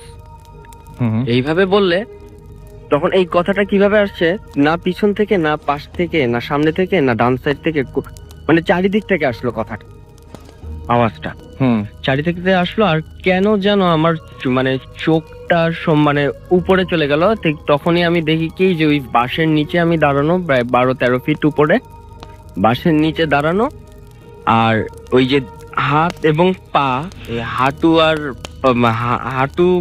হাত ধরে যেভাবে মানে কেউ বসে থাকে, বসে থাকে একদম মানে বডি মিলায়, তো ওই আর ফেসটা একেবারে সমান, ফেসটা একেবারে সমান, মানে মনে হবে কি ওইখান থেকে কিছু বের হয়ে আসবে না। কিন্তু আমি যেটা দেখলাম, আমি তাকানোর পর যে মানে দেখলাম কি যে লাল, মানে কোনো চোখের মনি নাই, কোনো কিচ্ছু নাই, জাস্ট লাল একটা রক্ত, মানে ব্লাড, জাস্ট ব্লাড, ব্লাডের চোখ, এবং জিহ্বাটা একদম রক্ত, মানে জিহ্বাটা বের হয়ে আসলো এবং টপ টপ করে রক্ত পড়তেছে। আমার গায়ে না, আমার মানে কোথায় পড়তেছে সেটা আমি খেয়াল করিনি, কিন্তু টপ টপ করে রক্ত পড়তেছে। রক্ত পড়া থাকলে সেটা দেখে মানে আসলে আমি লাইফ ফার্স্ট টাইম এরকম জিনিস দেখলাম। তো মানে ওই সময় আমি হামাগুড়ি দিয়ে আসছিল মনে হয়, হামাগুড়ি দিয়ে না, এইভাবে বসে আছে, জাস্ট মানে হাত দুটো বাঁকা করে এইভাবে বসে আছে, মানে মনে হচ্ছে কি আমার দিকে মানে আমার দিকে তাকানো সমানটা। আর ওইখান আমি যখন তাকালাম তখন ওই কালো, মানে ওই কালো থেকে চোখ মানে চোখ দুইটা লাল হয়ে গেল, আর এই জিহ্বাটা বের হয়ে আসলো। তখন আমি মানে আমি জানি না, আমি মানে ওই সময় মানে মানে সেন্সটা কিরকম ছিল আমার, আমি এটা বলতে পারবো না। জাস্ট এইটুক মনে আছে, আমি এইটুক বলছিলাম যে তুই থাক, আমি গেলাম, এটা বলে আমি দৌড় দিছি। দৌড় দেওয়ার পর আমাদের মানে ওই কেয়ারটেকার ছিল, দেখাশোনা করতো উনি, আমরা না থাকলে। তো ওই আমি যখনই দৌড়াই উঠানে ঢুকছি, তখন আমি কেয়ারটেকার দেখে একটা চিৎকার করে মানে সেন্সলেস হয়ে যায়, ন্যাচারালি সেন্সলেস হয়ে যায়। এবং পরদিন ঘুম থেকে সকালে যখন উঠি, তখন দেখি আমার গায়ে অনেক জ্বর, অনেক জ্বর ছিল। জ্বর থাকার পর এবং সবার সাথে শেয়ার করলাম বিষয়টা, মানে এই কি হয়েছে, এই ঘটনা হয়েছে, এরকম আমি দেখে ভয় পাইছি। তো সবাই বললো যে হ্যাঁ কিছুদিন ধরে আবারও ভয় পাচ্ছে, মানে আগে ভয় পাইতো, কিছুদিন ধরে আবারও ভয় পাচ্ছে। এই গেল সেই ঘটনা, সবই নর্মাল। তো তার ঠিক কিছুদিন পর আমি রাত্রেবেলা ওই জানলার পাশে বসে হেডফোনে গান শুনতে। ওইখানেই? না ওইখানে না, আমার বাসায়। না ওইখানে। আচ্ছা, ওইখানে, সেটাই বলছি। হ্যাঁ, গ্রামেতে, নানু বাড়িতেই আমি জাস্ট ওই কি বলে যে গান শুনতেছি। তো এটা ঘটনা হলো যে ছোটবেলায় যখন আমি যে বলছিলাম যে আমি ঢাকায় ছিলাম, তো এই হাজারীবাগে, তো এখানে আমার এক দাদি ছিল, উনি মারা গেছে 2002 সালে। আর এই ঘটনাটা বলছি আমি 2010 সালের। তো কেন এটা রিলেটেড আমি এটা বলতে পারবো না, ঠিক আছে। তো আমি বসে গান শুনতেছি, তো আমাদের বাড়ির মানে জানলা দিয়ে উঠানের পরে একটা রাস্তা গেছে, এটা খালের দিক চলে যায়, বাগান দিয়ে খালের দিক চলে যায়। তো আমি মেইন রোড থেকে দেখতেছি কি যে মানে না, আমি কানে হেডফোন হঠাৎ করে, আমি বললাম যে হঠাৎ করে দেখি সব কেমন যেন গ্রে হয়েছে। আমি বুঝতে পারতেছি আপনার শার্টের কালার ব্লু, বাট কিন্তু গ্রে। আচ্ছা, আমি দেখতে পাচ্ছি মানে পাতার কালার গ্রিন, বাট গ্রে মনে হইতেছে, গ্রে। ঠিক সেই মুহূর্তে দেখি উনি একটা লাঠি ভর করে হাঁটতো, একটা লাঠি, বড় লাঠি। দেখি কি স্পষ্ট তাকে বোঝা যাচ্ছে, অন্ধকার, তারপরও তাকে বোঝা যাচ্ছে সেই দাদি যে কখনোই ওই মানে বাগেরহাট, ফকিরহাট, খুলনা কোথাও যায়নি, সে হাজারীবাগের জন্ম, হাজারীবাগেই মৃত্যু। সে ওই ভর দিয়ে ওই মানে খালের দিক চলে গেল, বাগান হয়ে খালের দিক চলে গেল। আমি তাড়াতাড়ি জানলা বন্ধ করে দিয়ে, মানে ওই মুহূর্তে তাড়াতাড়ি জানলা বন্ধ করে দিয়ে আমি জাস্ট শুয়ে পড়লাম। সকালবেলা আমি আম্মুকে বললাম, আম্মু এরকম আমি দেখি। আম্মু তো বলে অ্যাজ ইউজুয়াল যে ওগুলা কিছু না, তুমি এখানে আসছো, গ্রামের তোমার পরিবেশে হচ্ছে না, তুমি ঢাকায় চলে যাও, তোমার পড়াশোনা আছে, তুমি ঢাকায় চলে যাও। আমি ঢাকায় চলে এসব নর্মালি চলতেছিলাম, এমনি পড়াশোনা করা, এদিক ওদিক যাওয়া, এগুলো নর্মালি চলতেছিলাম। কিন্তু এটা জাস্ট 1 বছর একটা গ্যাপ গেছে, 1 বছরের ভিতর কিচ্ছু হয়নি, নাথিং, মানে এরকম কোনো কিছুই হয়নি, মানে যেটা মানে আমি নোটিস করব। ঠিক 2012 সালে ফ্যামিলির সাথে একটা কথা কাটাকাটি নিয়ে আমি বের হয়ে যাই বাসা থেকে। বের হয়ে যাওয়ার পর আমি আর কি বলে যে আমি আমার এক বড় ভাইয়ের বাসায় যেয়ে থাকি। তাদের বাসাটা অনেক পুরানো, আচ্ছা, অনেক পুরানো, এই মানে এটা হাজারীবাগে, এটা অনেক পুরানো, পাবেল ভাই। তো পাভেল ভাইয়ের বাসায় যে থাকি, তো অনেক কাছে শুনি পাভেল ভাই আবার একটু মানে জিকি টিকির করতো, অনেক কিছু ঝিকি টিকির করতো। তো পাভেল ভাইয়ের মুখে শুনতাম, আরো কয়েকজনের মুখে শুনতাম যে তাদের বাসা অনেক পুরানো, কিছু গাছ গাছালি আছে, মানে গাছের বাড়ি বলতো। তো গাছের বাড়ি আছে, তো ওই কি বলে যে ওখানে অনেক কিছু অনেকে দেখে। আন্টি বলে মানে তার মা, আমার এই যে আন্টি পাভেল ভাইয়ের মা, উনি দেখছে, পাভেল বড় ভাবি দেখছে। তো যেটা আমি দেখছি যে একদিন দেখি কি যে ওই মশারি টাঙায় ঘুমায় আছি, পুরানো বাড়ি যেহেতু মশারির উপরটা একটু বেশি, গাছপালা আছে, তো ঘুমায় আছি, তো মশারি টাঙানো। তো তারপর দেখলাম মানে হঠাৎ করে মানে ঘুম ভাঙছে। ঘুম ভাঙার পর আমি দেখি কি যে খাটো, পেটটা অনেক বড়, মানে মানে আচ্ছা। বলবো কি একদম খাটো কিন্তু পেটটা অনেক বড়। মাথাটাও মানে মাথাটা পেটের থেকে আরো বড়, এরকম। মানে এই যে আন্টি আছে, আন্টির রুমে ঘুরতেছে। আচ্ছা, আমি এইখান থেকে পুরানো বাড়ি তো মানে উকি দিলেই দেখা যাচ্ছে এরকম ঘুরতেছে। তখন আমি পাভেল ভাই মানে আমি বলি, পাভেল ভাই দেখেন ওইটা কি? পাভেল ভাই তো ঘুম, পাভেল ভাই দেখেন ওইটা কি? তো পাভেল ভাই না হাসতেছে, হাসতে হাসতে বলতেছে কি যে এরকম কিছু না, আমাদের বাসায় থাকলে এরকম অনেক কিছুই দেখা যায়। তখন আমি এই যে পুরনো এগুলা তাকে বলি নাই, শেয়ার করলাম, বুঝে হইতে পারে অনেক কিছু, কিন্তু আমাদের বাসায় থাকলে এরকম অনেক কিছুই দেখা যায়। এটা পুরানো আমলের বাড়ি, ঠিক আছে, আমাদের বাসায় এরকম অনেক কিছুই ঘটনা ঘটে, এরকম দেখা যায়। তো গেল ওইখানে ওই রকম এভাবে চলে গেল, ওইখানে থাকলাম। এরপর আর কিছু দেখলাম না। আরেকদিন যেটা হয়, আমি ওখান থেকে চলে আসলাম, একটা ম্যাচ ভাড়া করে চলে আসলাম। ম্যাচ ভাড়া করে চলে আসার পর ওই কি বলে যে ম্যাচে তা আমরা 3 জন ছিলাম, ম্যাচে আমরা 3 জন ছিলাম। তো 3 জনের মধ্যে একজনের নাম ছিল সুমন। সুমন। তো সে আমাদের রান্না বান্নার বিষয়টা দেখতো, আমরা কেউ রান্না করতে পারতাম না, সে আমাদের রান্না বান্নার বিষয়টা দেখতো। তো সে হঠাৎ করে একদিন একদম নাই, তার বাড়ি ছিল বরিশাল। তো ওই বরিশালে আমরা এই কন্ট্যাক্ট করলাম যে আচ্ছা হঠাৎ করে সুমন বাজারে গেছে কেন নাই, মানে বেশ কয়েকদিন পর, 4-5 দিন পর। তখন আমরা বললাম যে সুমন তো 2 বছর আগে মারাই গেছে। আচ্ছা, আমরা আপনার ঘটনা বাকিগুলো আরো শুনবো। একটা মানে এখনো নিশ্চয়ই অনেক প্রবলেম হচ্ছে, and thank you very much আপনার স্টোরিগুলো। এবং সেটা যদি আপনার সেই রাতের কথা যদি মনে করা যায়, আপনি যে ভিজুয়ালের কথা বললেন, যে ভদ্রলোকের কথা বললেন, বা ভদ্রলোক বা অশরী যে যাই বলি না কেন, যার কথা বললেন, তার কথা যদি কেউ কল্পনা করেন, তাহলে একটা অদ্ভুত শিষ্যের একটা অনুভূতি যে কারোরই হবে। আমার ঠিক একই সাথে আপনি যে ঘটনাটা বললেন যে পরবর্তীতে আপনি একজন লোককে দেখেছেন যে লোকটির পেটটা অনেক বড়, মাথাটা আরো বড়, সেটাও যদি কেউ কল্পনা করেন তাহলে সেটাতেও ভয় পেতে হবে। ইমন এবং বর্ষা রাজশাহী থেকে আমাদের SMS করেছেন, লিখেছেন শুনছি ভালো লাগছে। জ্যাকলিন আমাদের নাটোর থেকে SMS করেছেন। এছাড়াও আমাদের SMS করেছেন MD নূর আলম এবং রাজন। আমাদেরকে ইমরান নাজির লিখেছেন যে স্টোরিগুলো সো হরিবল। আমাদেরকে শিলা খুলনা থেকে SMS করেছেন, ভাইয়া সানডে আমার ম্যাথ করছি অ্যান্ড আপনাকে শুনছি। খুলনা থেকে আনোয়ার এবং তার ওয়াইফ আফরিন লিখেছেন, ভাইয়া I miss my wife because she is now in Dhaka. আমাদেরকে তুহিন লিখেছেন যে ফার্স্ট ঘটনাটা অনেক ভালো ছিল। আমাদেরকে লিখেছেন দেখতে পাচ্ছি রূপ এবং ঈশ্বরগঞ্জ থেকে তিনি লিখেছেন। মনিরা আজম মুক্তা আমাদের লিখেছেন। সুমাইয়া আমাদের লিখেছেন খুলনা থেকে। এছাড়া আমাদেরকে দেখতে পাচ্ছি MD বুলবুল SMS করেছেন আমাদেরকে আশরাফুল সহ আরো অনেকে। আমাদের সঙ্গে আমরা প্রথম অতিথি চাপা যাচ্ছি। আপনি বলছেন রিসেন্ট একটা ঘটনা আপনার সাথে ঘটেছে মনে হয় না, সেই ঘটনাটা আমরা একটু শুনে ফেলি। থ্যাংক ইউ রাসেল ভাই, ইজ শোয়ান এগেইন। রিসেন্ট যে ঘটনাটা, এটা কিছুদিন আগে আমার বাসাটা হলো জাস্ট এলাকার নামটা বলি, যে মানে আমিন বাজারের পর বলিয়াপুর নামে একটা জায়গা আছে, যেটা ঢাকা এবং সাভারের মাঝখানে পড়ে, আর একটু গ্রাম্য এরিয়া এলাকাটা, একটু গ্রাম্য এরিয়া বাট আধুনিক। আচ্ছা, ওকে।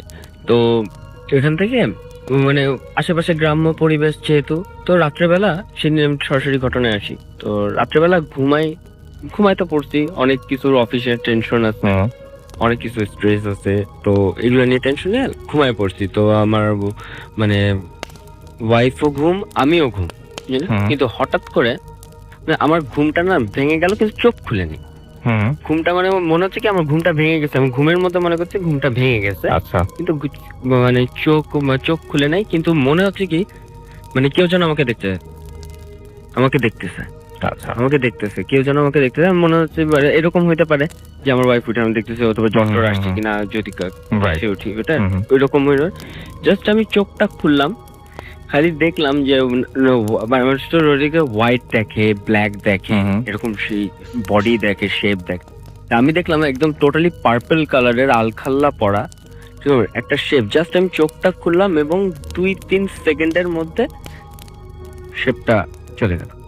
পার্পল শেপ, পার্পল, একদম পার্পল কালার, আচ্ছা মানে পার্পল কালার মনে হচ্ছে কি ধোয়া, আচ্ছা আচ্ছা মানুষের ধোয়া আলখাল্লা পড়া, ঠিক আছে। তো পা বোঝা যাচ্ছে না, মাথা বোঝা যাচ্ছে না, মানে এগুলো আসলে ইন্ডিভিজুয়ালি বলা যাবে না যে বোঝা যাচ্ছে কি বোঝা, কিন্তু মনে হচ্ছে যে ধোয়া ধোয়া একটা ব্যাপার। ধোয়া একটা ব্যাপার। জাস্ট চলে গেল। কিছুদিন আগে তো শীত ছিল, কিছুদিন আগে শীত ছিল, যে শীতের ভিতর আমার ওয়াইফ, তখন আমি উঠে বসছি, তো বলতেছে যে মানে ঘুমে ঘুমে বলতেছে যে তুমি উঠছো কেন, অসুস্থ নাকি, মানে আমার খুব গরম লাগতেছে। পরে দেখি কি আমারও খুব গরম লাগতেছে, আমার মাথা টাথা ঘেমে গেছে, খুব গরম লাগতেছে। তো আচ্ছা ঠিক আছে, আমি ফ্যান ছেড়ে দিচ্ছি, তারপর কি তুমি শুয়ে পড়ো, কি না আমার আমি কিছুক্ষণ পরে শুবো, আমি কিছু কাজ করতেছি, আমি কিছুক্ষণ পরে শুবো, তুমি ঘুমিয়ে পড়ো। এই যে ফ্যান ছেড়ে শুয়ে পড়লাম। এই ঘটনা এখানেই শেষ। আসলে রাসেল ভাই কিছু কোশ্চেন আছে আমার, আমি এই কোশ্চেন গুলা কখনো কারো কাছ থেকে মানে আমার মনের মতো অ্যান্সার পাইনি। আচ্ছা যেমন মনে করেন যে মসজিদের কোনো মাওলানা সাহেব, কোনো মুরব্বী, তো মানে আমি শুনছি যে যারা এই মানে নাম ভালো দিকে চলে, নামাজ কালাম পড়ে, ঠিক আছে, চুপচাপ থাকে, একটু অন্য প্যাটার্নের হয়, ঠিক আছে, তাদের কাছে এই আধ্যাত্মিক অথবা প্যারানর্মাল সাইডটা তাদের কাছে কন্ট্যাক্ট করার অথবা যেভাবেই হোক দেখার চেষ্টা করে, দেখানোর চেষ্টা করে। কিন্তু আমি নর্মালি ছিলাম, যখন খেলার সময় খেলতাম, খাওয়ার সময় খাইতাম, কিন্তু আমার কাছে এগুলা আসতেছে মানে একেবারে না, ভেঙে ভেঙে ভেঙে ভেঙে আসতেছে। আপনি কি ভয় পান, মানে আপনার কি ভয় লাগে নাকি আপনার মানে জিনিসটাকে পুরো রহস্যজনক মনে হয়? ফার্স্ট টাইম আমার রহস্যজনক মনে হয়েছিল, একদম আপনি কি চান যে আপনি এক্সপেরিয়েন্স গুলো করেই যান, নাকি আপনি চান যে না? না, আমি এখন মানে এখন আর মানে এখন অনেকটা কম, বাট আমি এখন আর চাই না যে আমি এক্সপেরিয়েন্স করি, আমি করেন না, রাইট, চাই না, তারপরও কিন্তু হয়ে যাচ্ছে, হয়ে যাচ্ছে, অদ্ভুত ভাবে হয়ে যাচ্ছে। ওকে, থ্যাংক ইউ ভেরি মাচ। আপনার ঘটনার জন্য আপনাকে অনেক ধন্যবাদ। তো আমরা পরবর্তী ঘটনায় যাব, এবং আমাদের এখানে আছেন আরো একজন অতিথি। আপনার নামটা প্লিজ একটু বলবেন, তারপর আপনার ঘটনায় যাব আমরা। জি, আসসালামু আলাইকুম রাসেল ভাই, জি আমি ইকবাল হাসান সোহাগ বলছিলাম। জি, আপনার ঘটনায় চাই আমরা। জি, আমি সরাসরি আমার ঘটনায় চলে আসছি। জি। এটা হচ্ছে সিরাজগঞ্জের একটা ঘটনা। জি জি এই ঘটনাটাই হচ্ছে কি যে আমার বন্ধু, একটা বন্ধু আর বড় ভাই, বন্ধুর নাম হচ্ছে ফাহিম আর বড় ভাইয়ের নাম হচ্ছে ফাহাদ। আচ্ছা, তো ঘটনাটা ঘটে হচ্ছে বড় ভাইয়ের সাথে, ফাহাদ ভাইয়ের সাথে। তো আমার বন্ধুটা হচ্ছে কি যে আমার সাথে পড়াশোনা করতো রাজশাহীতে, আর আমার ওই যে ফাহিমের বড় ভাই যে ফাহাদ ভাইয়া, উনি ঢাকায় পড়াশোনা করতো। তো কোন একটা সময় আমরা হচ্ছে কি যে ফাহাদ ভাইয়ের সাথে মিট করি, তখন ফাহাদ ভাই আমাকে এই ঘটনাটা বলে, যেভাবে বলেন। তো আমি সরাসরি ঘটনায় চলে যাচ্ছি। ফাহাদ ভাইয়া ছুটিতে কোন একটা ভ্যাকেশনের ছুটিতে হচ্ছে আসেন, সিরাজগঞ্জ ওদের গ্রামের বাড়িতে আসেন। গ্রামের বাড়ির ডিসক্রিপশন আমি একটু দিয়ে দিই যে ওনাদের বাড়ি থেকে প্রায় 500 মিটার, হাফ কিলোমিটার দূরে একটা বাজার আছে। আমি গ্রামের নামটাও বলছি না বা বাজারের নামটাও বলছি না। সেটা হচ্ছে কি যে, তো এই যে হাফ কিলোমিটার রাস্তা, এই রাস্তার মাঝখানে একটু জঙ্গল পড়ে, জঙ্গল, বাঁশের ঝাড়, এগুলো সবগুলাই থাকে। তো উনি কোনো একটা ভ্যাকেশনে ঢাকা থেকে ছুটিতে হচ্ছে কি যে গ্রামের বাড়িতে চলে যাওয়ার পরে তিনি গ্রামের বন্ধু বান্ধবের সাথে গল্প করার পরে অনেক রাত পর্যন্ত অনেক কিছু খাওয়া দাওয়া করেন, যেটা হচ্ছে ভাজা পোড়া, যেটা করে বাজারে যেটা হয় সচরাচর। এটা করার পরে তিনি খাওয়া দাওয়া করে মানে বন্ধু বান্ধবের সাথে গল্প গুজব করার পরে প্রায় 11টা বেজে যায় রাত্রি। তখন সবাই যাদের বাড়িতে চলে যায়। ঠিক একইভাবে ফাহাদ ভাইয়াও চলে আসে। আস্তে আস্তে ওই রাস্তা দিয়ে আসার সময় তিনি গ্রামের ওই রাস্তা পরিচিত, ওই রাস্তাতে কিছু হয় না এটা উনি জানেন, এইভাবে উনি কখনো এত রাত্রে আসেননি। তো সেদিনকে রাত্রে তিনি চলে আসছেন, আসার পরে ঠিক রাস্তার মাঝখানে যখন চলে আসলেন, মানে দুইটার দূরত্বে যখন মাঝখানে তিনি ওই বাঁশঝাড়ের কাছে, তখন ওই বাঁশঝাড়ের কাছে খুব জোরে সর শব্দ শুরু হয়। যদি কখনো জোরে বাতাস বয় যে শব্দটা হয় বাঁশঝাড়ে, এরকম শব্দ শুরু হয়। আর হচ্ছে কি যে উনি উনার গায়ে একটা অনুভব করেন যে একটা উষ্ণ বাতাস ওনার গায়ে লেগে চলে যায়। আচ্ছা, তিনি এটা কিছু মনে করেন না, তিনি সচরাচর রাত্রেবেলায় চলে আসেন। চলে আসার পরে হাত মুখ ধুয়ে ওনার মা ওনাকে বলেন কি যে ভাত খেয়ে যা। তখন উনি বলছে যে না আমি খাবো না, ভাল লাগছে না। মানে ওনার শরীরটা তখন থেকেই একটু অন্যরকম হওয়া শুরু হয়। আচ্ছা, সে রাত্রে উনি ঘুমিয়ে যান। ঘুমানোর পরে সে রাত্রে তার অনেক জ্বর চলে আসে, হঠাৎ করে অনেক জ্বর চলে আসে। ঘুমের মাঝখানে তিনি গভীর রাত্রে সে ঘুম ভেঙে যায়। ঘুমের মাঝখানে সে দেখে কি যে তার বিছানার চারপাশে 7টা ছায়া দাঁড়িয়ে আছে। 7টা ছায়া? 7টা ছায়া দাঁড়িয়ে আছে। সে মনে করে কি যে আমি হয়তো বা ঘুমের মধ্যে আছি, আমি এটা ভুল করছি হয়তো। তো 7টা ছায়া যেহেতু দাঁড়িয়ে আছে, তখন হচ্ছে কি যে তিনি কি করলেন, আবার ঘুমিয়ে গেলেন। বাট পরের দিন ঠিক একই সময়ে আবার তার ঘুম ভেঙে যায়, কিন্তু পরের দিন সে একেবারে সুস্থ, তার কোনো হচ্ছে জ্বর থাকে না, একেবারে সুস্থ মানুষ, কোনো জ্বর নাই। কিন্তু এই যে আগের দিন রাত্রে যেভাবে ঘুম ভেঙে গিয়েছিল, পরের দিন রাত্রেও ঘুম ভেঙে গিয়েছে, এবং তিনি স্পষ্ট দেখতে পাচ্ছেন ওই 7টা ছায়া তার বিছানার চারপাশ দিয়ে দাঁড়িয়ে আছে। এবার তিনি মানে ঘরের মধ্যে হচ্ছে জিরো লাইট জ্বলছিল, এই জন্য হচ্ছে কি যে তিনি এই ছায়াগুলো দেখতে পাচ্ছিলেন। এবার তিনি উঠে বসেছে। উঠে বসার পরে যেটা হয় সেটা হচ্ছে উনার ঘরের একটা দেয়াল, উনার ঘরের এক পাশের দেয়াল একটু ফাঁকা ছিল। আচ্ছা, ওই ফাঁকা দেয়ালে ওই 7টা ছায়া যে একটা জায়গায় দাঁড়িয়ে যায়। কিন্তু হচ্ছে কি যে তখন সে বেড সুইচ থেকে তার ঘরের লাইটটা জ্বালালে তিনি দেখতে পান যে 7টা ছায়া একই মাপে একই পজিশনে 7টা ছায়া দাঁড়িয়ে আছে। সবচেয়ে আশ্চর্যের বিষয়টা হচ্ছে যে সেই 7টা ছায়া পড়ে আছে মেঝেতে। সেই 7টা ছায়া পড়ে আছে মেঝেতে। আচ্ছা, এটা দেখে সে অনেক মানে অসম্ভব ভয় পেয়ে যায়। ভয় পেয়ে যাওয়ার পরে সে ওখানেই সেন্সলেস হয়ে যায়। আচ্ছা, সেন্সলেস হওয়ার পরে খুব জোরে চিৎকার করে সেন্সলেস হয়ে যায়। তখন তার বাবা মা আসেন। আসার পরে তাকে পরের দিন থেকে তার খুব জ্বর চলে আসে, মানে ছাড়ে আসে এভাবে জ্বর আসে। আর যখন জ্বর আসে তখন অনেক বেশি জ্বর আসে। এভাবে তিনি যখন ডাক্তারের কাছে গেলেন, তার ব্লাড টেস্ট করা হলো, ব্লাডে কোনো কিছুই ধরা পড়েনি। ডাক্তার বলছে আপনি একেবারে নর্মাল, কোনো সমস্যা নেই। এরপরে বাড়ির কর্তাদের কথা শুনে একজন হুজুরের কাছে নিয়ে গেলেন।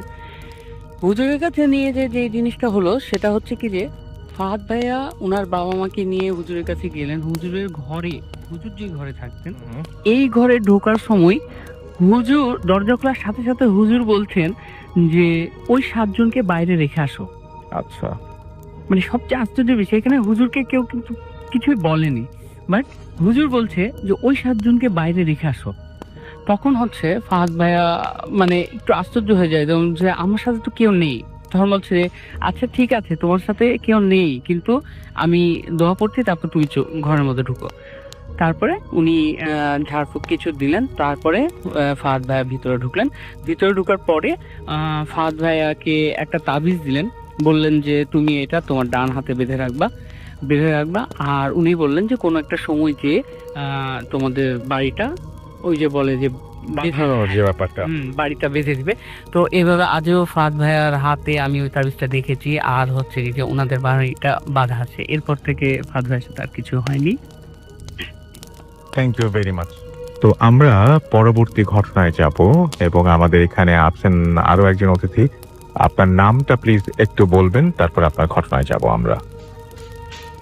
ধন্যবাদ রাসেল ভাই, আমি সোহাগ বলছিলাম। জি। আমি এই ঘটনাটা বলছি, এটা হচ্ছে আমার বাবার সাথে ঘটা। এটা অনেকদিন আগের। জি। আমি গতবার শোতে যখন এসেছিলাম, তো সেই শোটা শোনার পরে আমার বাবা আমাকে বলছিল যে আমার সাথে একটা ঘটনা আছে, তুমি এই ঘটনাটা শুনতে পারো আর বলতে পারো ইয়েতে ফুর্তিতে। সো আমার বাবা আমাকে যেভাবে বলছিল এটা অনেক দিন আগের মানে ঘটনা, যেটা হচ্ছে আমার বাবা যখন বিয়েই করেনি, আই মিন আমরা যখন এখন হইনি তখনকার ঘটনা। অনেক মানে জি। তখন আমার বাবা খুব ইয়াং, 17-18 বছর বয়স এই টাইপের। সো আমার বাবা হচ্ছে কি যে যখন রাতভর হচ্ছে কি যে অনেক রাত পর্যন্ত জেগে থাকতো আর হচ্ছে অনেক জায়গায় যেত, ঠিক আছে। তো এরকমই আমাদের যে রাজশাহী শহরের যে আলুপট্টি মোড় বলে একটা মোড় আছে, এই মোড়টা হচ্ছে অনেক পুরনো একটা মোড়। আচ্ছা। আর এই মোড়ের উত্তর দিকে একটা রাস্তা চলে যায় যেটা হচ্ছে ঘোড়ামারা থানা।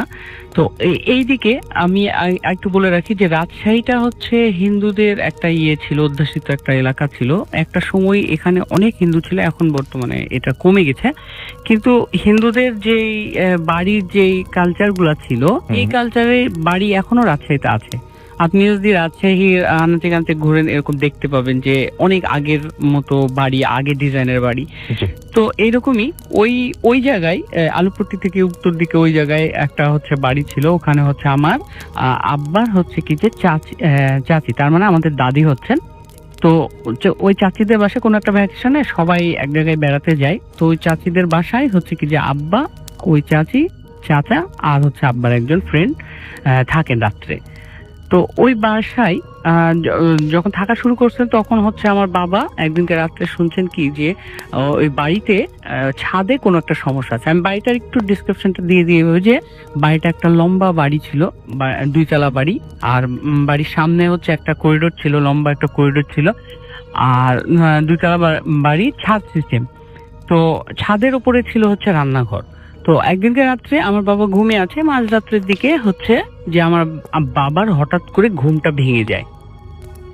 ঘুম ভেঙে যাওয়ার পরে আমার বাবা শুনতে পাচ্ছে কি যে কোনো একটা সময় যদি রান্নার আয়োজন করা হয়, রান্নার আয়োজনে ওই যে মশলা বাটার জন্য যেই শব্দটা হয়, পাটা এবং শিল দিয়ে যেটা হচ্ছে মশলা করে, এটার যে শব্দটা হয়, এই শব্দটা হচ্ছে কোথায় থেকে হচ্ছে? ওই রান্নাঘর থেকে হচ্ছে। মানে ছাদের উপর যে রান্নাঘর হচ্ছে, এই রান্নাঘর থেকে হচ্ছে। এখন আমার বাবা বলছে, আমার ওই চাচিকে, বাবার চাচিকে বলছে, মানে আমার দাদিকে বলছে যে দাদি এটা কি হচ্ছে? তখন হচ্ছে তুই ঘুমিয়ে যা, এটা শুনতে হবে না তোকে। তখন বলছে আচ্ছা ঠিক আছে দিয়ে তখন হচ্ছে কি যে আমার আব্বা ঘুমিয়ে যায়। পরবর্তী দিন আবারও ঠিক একইভাবে, এবার হচ্ছে ওই যে থালা বাসন নাড়াচাড়া করার যে শব্দ, এইরকম শব্দ হচ্ছে। তখন আমার আব্বা একটু কিউরিয়াস হয়ে আমার আব্বা একাই বলে কি যে আজকে আমি যাবো ছাদে যেয়ে দেখবো। আর একটা বিষয় কি যে আমার আব্বার একটা জিনিস খুব ছিল যে একটু মানে রাত ভর ঘুরে বেড়াতো। আর হচ্ছে কি যে মানে দোয়া দুরুদের উপরে খুব বিশ্বাস ছিল আমার আব্বার। তো আমার আব্বা ছাদের দিকে আস্তে আস্তে উঠে যায়, সিঁড়িতে উঠে যায়। উঠে যাওয়ার পরে যখনই ছাদের ফ্লোরে যখনই পা দেয়, তখনই হচ্ছে এই আওয়াজগুলো বন্ধ হয়ে যায়। বন্ধ হয়ে যাওয়ার পরে আমার আব্বা একটু দাঁড়িয়ে যায়, বলে যে হঠাৎ বন্ধ হয়ে গেল। তারপরে আবার এগিয়ে যায়, যাওয়ার পরে দেখে কি যে কিছু নাই, একেবারে রান্নাঘরের মধ্যে কিছু নাই। কিন্তু ওই বিল্ডিং এর পাশে একটা লম্বা একটা নারিকেল গাছ ছিল। এই নারিকেল গাছটা খুব জোরে বাতাস হচ্ছে। এই শুধু নারিকেল গাছটাই খুব জোরে বাতাস হচ্ছে। আর বাতাসে মনে হচ্ছে যে নারিকেল গাছটা একেবারে পড়ে যাবে, এত বাতাস হচ্ছে। তখন ওই নারিকেল গাছের দিকে তাকিয়ে আমার আব্বা শুধু বলছিল যে একটা কথা বলছিল যে আমরা তোমাদের কোনো ক্ষতি করিনি, তোমরাও আমাদের কোনো ক্ষতি করো না। এটা বলে আমার আব্বা হচ্ছে কি যে সূরা ইখলাস 3 বার পড়ে একটা ফু দিয়ে দেয়, ওই নারিকেল গাছের দিকে করে ফু দিয়ে দেয়। তখন হচ্ছে কি যে ওই বাতাসটা বন্ধ হয়ে যায় নারিকেল গাছ থেকে। এখন ওখানে থাকা তো শেষ হয়ে গেল, যদি ঘটনা হতো মানে এখানে বন্ধ হয়ে যেত ভালো হতো। বাট আমার আব্বা এরপর থেকে বিভিন্ন ধরনের সমস্যা ফেস করা শুরু করে। সমস্যাটা হচ্ছে যে তারপরে একদিনকে রাত্রে হচ্ছে কি যে আমার বাবা যে আগের সময় তো প্রেক্ষাগৃহে বা সিনেমা হলে যে সিনেমা দেখা হতো, এরকম একদিনকে রাত্রে সিনেমা দেখে হচ্ছে উনি বাসায় যাচ্ছিলেন। তো কাদিরগঞ্জের ওইদিকে বা হচ্ছে রাজশাহী বাস টার্মিনালের পেছনের দিকে বা দক্ষিণ দিকে যদি বলি, তো এগুলো নিয়ে অনেক নারকেল গাছ আর অনেক মন্দির ছিল আগে। যখন এটা অনেক আগে মন্দির ছিল, অনেক বড় বড় গাছপালা ছিল। তো এরকমই ওই কাজীগঞ্জের ওইদিকে একটা জায়গা দিয়ে, এটাকে আরেকটা ঘটনা বলছেন আপনি? মানে ওই ওই দিনকার পর থেকে আমার বাবার সাথে যে ইয়েটা আচ্ছা, শুরু এটা হয়। ছোট করে বলতে হবে সময় হতে। হ্যাঁ, জি, জি, জি।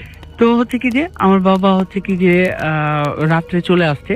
তো ওখানে যে মন্দিরটা ছিল, মন্দিরটা একটু বলে দিই, মন্দিরের হচ্ছে এক পাশে, মানে যদি বলি যে হচ্ছে পূর্ব পাশে 500 মিটার মানে হাফ কিলোমিটার নারকেল বাগান, তারপর মন্দির, তারপর আবার পশ্চিম পাশে 500 মিটার নারকেল বাগান ছিল একটা সময়, ওগুলো সব কেটে ফেলেছে। তারপরে হচ্ছে একটা মসজিদ।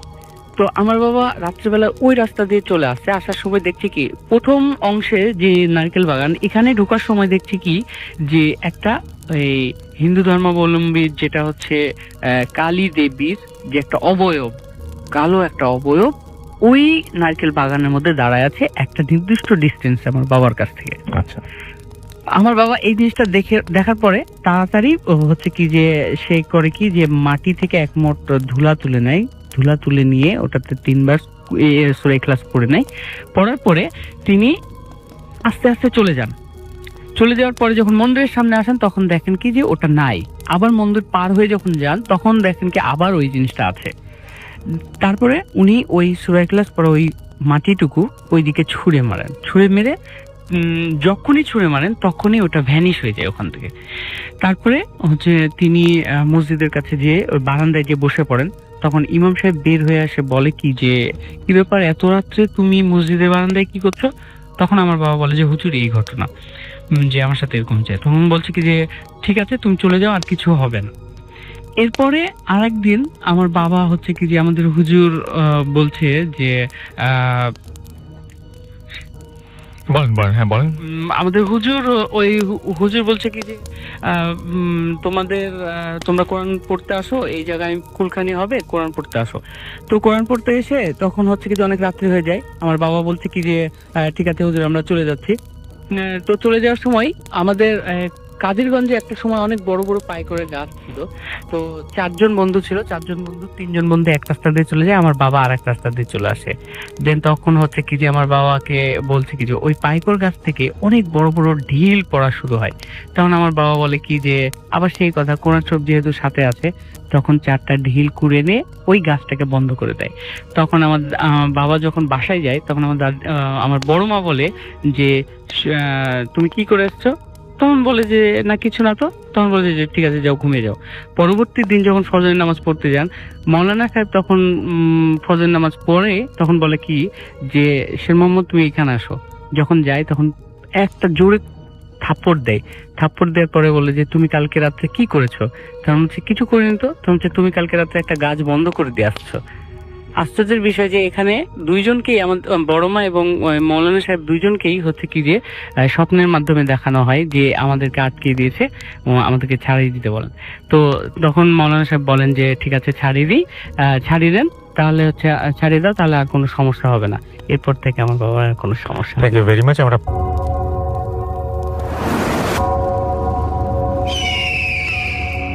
Welcome back.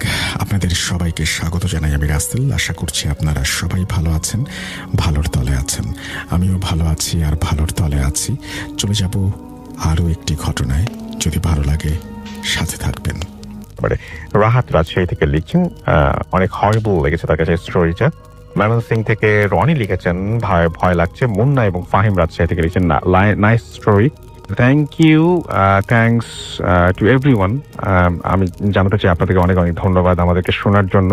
অ্যান্ড আশা করছি পুরোটা সময় আমাদের সঙ্গে থাকবেন। আমাকে একটা অডিও ক্লিপ তো আছেই, তার আগে আমি একটা ঘটনা পড়তে চাই। ঘটনাটি পুরোপুরি ইংলিশে লেখা, সো আমাকে ডিরেক্টলি আমাকে মানে পড়তে হবে, এবং আমি এটা বাংলা করি না, আমি নিজের মতো করে গুছিয়ে বলছি, তাতে তাদের আরো বেশি অথেন্টিক থাকে। দ্যাটস ওয়াই আমি সেটা করিনি আর কি। বাংলা যদি আমি অনুবাদ করি তাহলে অনেক কিছুই আমার কাছে কেন যেন মনে হয় যে চেঞ্জ হয়ে যেতে পারে হয়তো। যাই হোক, তো যিনি লিখছেন তিনি লিখছেন my grandfather once had a radio, এবং একটা রেডিও ছিল, এবং তিনি বলছেন যে যে সময়টার কথা তিনি বলছেন দ্যাট টাইম একটা রেডিওর অনেক দাম অনেক বেশি ছিল, মানে ওই সময়ের প্রেক্ষাপটে।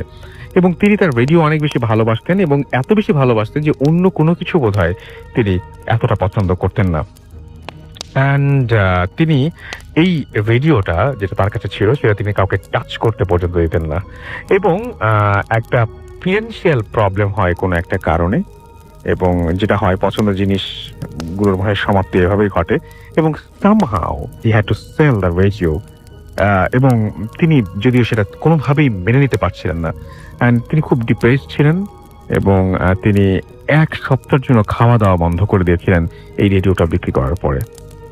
এবং তারপরে যেটা হলো সেটা হচ্ছে যে তিনি সেম রেডিও পরবর্তীতে আবারও যখন মানে সবকিছু স্বাভাবিক হলো তিনি খুঁজেছেন, বাট সেই জিনিসটা যেটা তিনি একবার মানে সেল করেছেন সেই জিনিসটা তিনি আর পাননি। ইন 2015 তার খুবই রিসেন্ট সময়ের কথা বলছেন তিনি, এবং তিনি বলছেন যে তার গ্র্যান্ডফাদার একটা অ্যান্টিক শপে যান একটা বিছানা কিনতে, এবং তিনি একটা বড় সড়ো দেখে মানে বিছানা কেনেন এবং তিনি এটা দাম দেন। বাট যখন তিনি চলে আসছিলেন ওইখান থেকে, হঠাৎ করে তিনি দেখলেন যে রাস্টি একটা অনেক পুরনো একটা রেডিও সেটা শেলফের উপরে রাখা, এবং একটা ডার্কেস্ট কর্নার যদি বলে দোকান মানে সেটা সবচাইতে অন্ধকার যে জায়গাটা, আলো আলো আবছা আবছা আধার এরকম টাইপের একটা কর্নারের মধ্যে সেটা রাখা। এবং তিনি হঠাৎ করেই জিনিসটা দেখে খুব খুশি হয়ে গেলেন, এবং তিনি আর 1 মুহূর্ত দেরি করলেন না, সেটা ছিল একটা রেডিও, এবং সেই রেডিওটা তিনি কিনে ফেললেন সঙ্গে সঙ্গে, এবং কিনে তিনি বাসায় ফিরে আসলেন। এবং তিনি যেটা করলেন সেটা হচ্ছে শপকিপার যখন কেনার আগে একবার একটা ওয়ার্নিং দেয়, এবং তাকে ওয়ার্ন করে এটা বলে যে দ্য রেডিও ওয়াজ কার্সড, অভিশপ্ত একটা রেডিও, আপনারা বুঝতেই পারছেন। তো এই সমস্ত ব্যাপারে তার গ্র্যান্ডফাদার একেবারেই বিশ্বাস করতেন না, এবং তিনি এই সমস্ত মানে কার্স, তারপরে এই সমস্ত ধরনের যে ব্ল্যাক ম্যাজিক, এই সমস্ত ব্যাপারে কোনো তিনি পাত্তা দিতেন না। তো তিনি সেটা কিনে ফেললেন, এবং এটা ইট ওয়াজ দ্য বিগেস্ট মিস্টেক। এবং সেটা আমরা পরে আসছি, এবং তিনি সেই রেডিওটা কিনে নিয়ে যান, এবং তিনি দেখেন যে কাজ করছে কিনা। Yes, it was working, and এর সাউন্ডটা ছিল মানে সো গুড। এবং তিনি যেটা করলেন সেটা হচ্ছে তিনি ভাবলেন যে তিনি বললেন যে তিনি রুমে শুনবেন তিনি, এবং তিনি বললেন যে এবং তিনি সেটা শুনবেন। বাট যেটা হলো সেটা হচ্ছে যে তিনি চাইলেন যে কিছু নেইবারদেরকেও তিনি এটা দেখাবেন, এবং তিনি এই জিনিসটা তাদেরকে ডেকে নিয়ে এসে তিনি মানে সবার মধ্যে শুনবেন। তো তিনি যেটা করলেন সেটা একটা রেয়ার অ্যান্টিক রেডিও, যেহেতু সুতরাং তার এই ধরনের একটা ইচ্ছা হলো, এবং তিনি যখন সবাইকে ডেকে নিয়ে আসলেন এবং রেডিওটা অন করতে চাইলেন, তখন কোনো সাউন্ড রেডিও থেকে আসছিল না, অ্যান্ড হি ওয়াজ শকড। এবং মানে একটু আগেও এবং স্পিচলেস হয়ে গেলেন তিনি, যে একটু আগে রেডিওটা বাজছিল, একটু আগেই সবকিছু ঠিকঠাক ছিল, but now it's not working. মানে কি হতে পারে, কোন ধরনের প্রবলেম হতে পারে? তো যিনি মেলটা লিখছেন তিনি লিখছেন যে আমার uncle lives with my grandfather, এবং actually my grandfather lives with my uncle and my aunt and with 2 of my cousins. তো যেটা হলো সেটা হলো যখন তিনি দেখলেন যে রেডিওটা ওয়াজ নট ওয়ার্কিং, তখন তিনি ভাবলেন যে এটা চেক করে দেখি অ্যান্ড সবকিছু ঠিকঠাক আছে কিনা। বাট যখন তিনি চেক করতে শুরু করলেন, he didn't find any damage. তো সবাই তাকে বললেন যে গ্র্যান্ডফাদারকে বলি এটা তো একটা কাজ করো, এটা ঝামেলা মনে হচ্ছে, তুমি জাস্ট যেখান থেকে নিয়ে আসো সেখানে ফেরত দিয়ে আসো। বাট প্রবলেম যেটা হলো সেটা হচ্ছে গ্র্যান্ডফাদার কোনোভাবেই এটা ফেরত দিতে রাজি হলেন না। এবং দ্যাট নাইট যখন সবাই ঘুমোতে গেল এবং আঙ্কেলও ঘুমাচ্ছিলেন, ঠিক সেই মুহূর্তে হঠাৎ করে তার ঘুম ভেঙে গেল, এবং তিনি যেটা করলেন হি গট আপ, অ্যান্ড যখন দেখতে পেলেন যে একটা স্ট্রেঞ্জ স্পুকি একটা মিউজিক, একটা হারমোনি পিয়ানো প্লে করছে, মানে কোথাও বাজছে এরকম।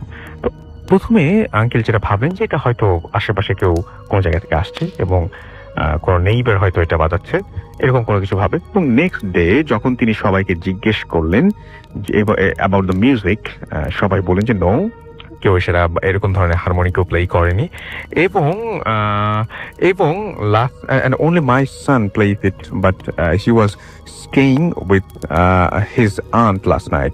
একজন তার মধ্যে এটা বললেন এবং মানে তার মানে একজন নেইবার ছিল, এই জন্য ইনি সন্দেহ করেছিলেন। বাট আমাদের my uncle didn't take that matter seriously, এবং তিনি যেটা করলেন সেটা হচ্ছে তিনি কাউকে সেটা বললেন না।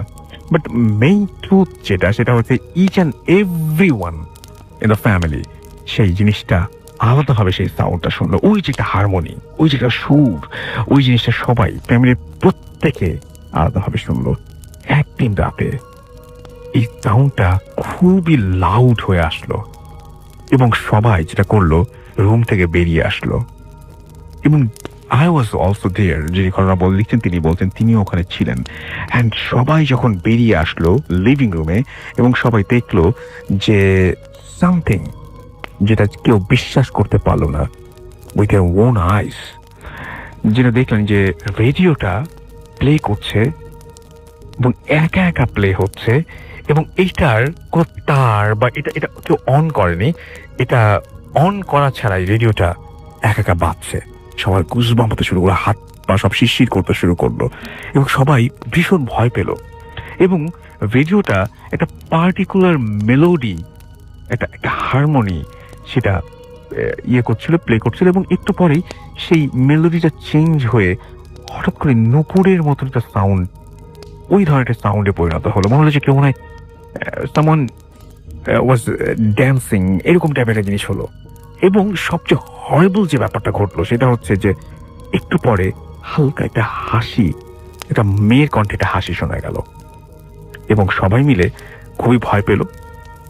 এবং তার মধ্যে যেটা হলো সেটা হচ্ছে যে যিনি লিখছেন তার আন্টি সঙ্গে সঙ্গে ফেইন্ট হয়ে গেলেন, অজ্ঞান হয়ে গেলেন, অ্যান্ড সমস্ত কাজিনরা কাঁদতে শুরু করলো। এবং তার আঙ্কেল যেটা করলেন তিনি হচ্ছে বাসা থেকে বের হয়ে গেলেন, এবং তার দাদা কিন্তু অর্থাৎ গ্র্যান্ডফাদার কিন্তু জাস্ট চুপচাপ শুনছিলেন ওই সাউন্ডটা আর হাসছিলেন। সাডেনলি সে বলল যে তিনি যেই মহিলার হাসি শুনছেন তাকে চেনেন। এটা বলার পর তিনি সবাইকে অবাক করে দিয়ে কাঁদতে শুরু করলেন।